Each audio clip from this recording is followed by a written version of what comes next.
Fauzan menatap tanpa suara. Ia tidak menyentuh. Ia bahkan belum mendekat. Tapi entah mengapa, hadirnya ia di ruangan itu membuat sesuatu dalam tubuh Hikaru bereaksi. Kenjiro menoleh cepat ke arah Fauzan. Matanya masih marah. Tapi di sana mulai tumbuh sesuatu yang asing, ketakutan. Bukan takut pada Fauzan, tapi takut akan kemungkinan bahwa pria yang ia hina barusan mungkin membawa jawaban yang sudah ia cari bertahun-tahun. Tapi seperti kebanyakan orang yang terlalu lama hidup dalam ego, Kenjiro memilih jalan yang lebih mudah, menolak. Keluar dari sini. Sekarang, ucapnya datar. Fauzan menunduk sekali lagi. Ia tidak berkata apa-apa. Tapi sebelum melangkah, ia meletakkan botol bambu itu di atas meja kecil di samping kursi roda Hikaru. Simpanlah. Kalau suatu hari butuh, saya ada di hanggar belakang. Lalu ia pergi. Langkahnya pelan. Tapi di belakangnya, suasana ruangan itu seperti menyisakan sesuatu yang belum selesai. Dan mungkin, sebuah perubahan baru saja dimulai.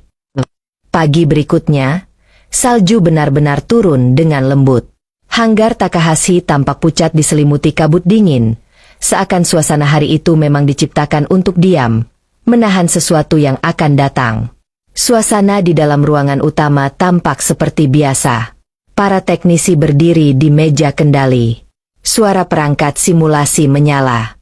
Tapi ada yang terasa berbeda. Di ruang observasi kaca, Hikaru duduk dengan tatapan kosong seperti biasa.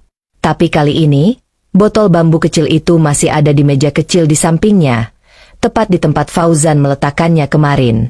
Belum tersentuh. Tapi juga belum dibuang. Kenjiro berdiri beberapa langkah di belakang, memandangi putrinya seperti biasa. Wajahnya terlihat lelah. Matanya sembab.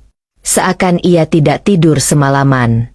Tapi bukan karena sibuk, melainkan karena berpikir. Ada sesuatu yang mengusik pikirannya sejak kemarin. Sorot mata Hikaru. Gerakan kecil di jemarinya. Dan tentu saja, kehadiran pria yang ia hina habis-habisan.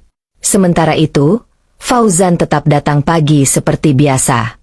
Tak ada yang berubah dari langkahnya. Tak ada yang berbeda dari caranya menyeka lantai baja. Tapi dalam dirinya, perasaan bercampur antara getir dan pasrah. Ia sudah siap kehilangan pekerjaannya.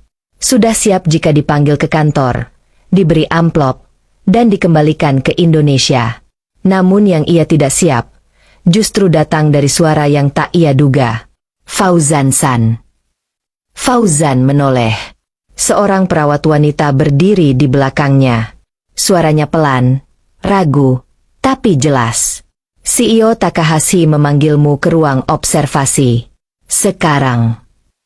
Jantung Fauzan berdetak lebih cepat, tapi wajahnya tetap tenang. Ia hanya mengangguk, menyimpan alat pelnya, lalu berjalan mengikuti langkah perawat itu. Hanggar terasa seperti membeku. Beberapa teknisi menghentikan pekerjaan mereka untuk melirik.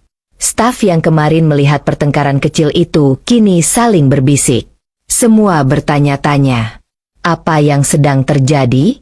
Sesampainya di ruangan kaca, pintu terbuka. Fauzan masuk perlahan. Kenjiro berdiri di sana, memandangnya lama. Hikaru duduk diam, seperti biasa. Fauzan menunduk sopan. Maafkan saya jika kemarin lancang, Tuan. Kenjiro tak langsung menjawab. Ia menatap botol bambu kecil di samping kursi putrinya. Kemarin, aku tidak percaya pada apapun yang kamu ucapkan, ucap Kenjiro, datar. Fauzan mengangguk. Saya paham. Dan hari ini pun, aku masih belum percaya, lanjutnya. Fauzan hanya diam. Tapi semalam, dokter mengatakan mereka menemukan sinyal saraf kecil yang aktif di telapak tangan kanan Hikaru. Setelah 3 tahun, itu pertama kalinya. Fauzan memejamkan mata sejenak.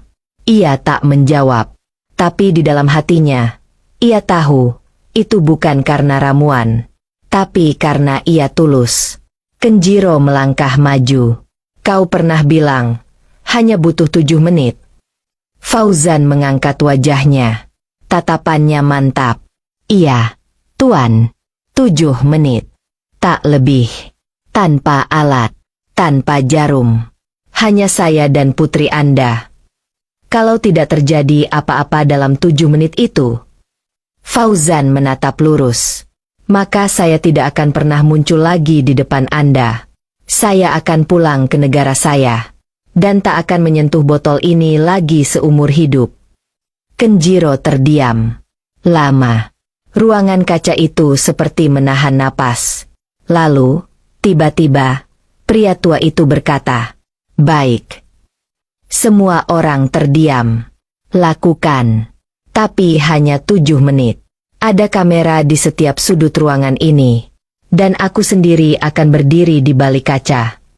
Fauzan mengangguk perlahan. Salah satu perawat membantu menyusun kursi.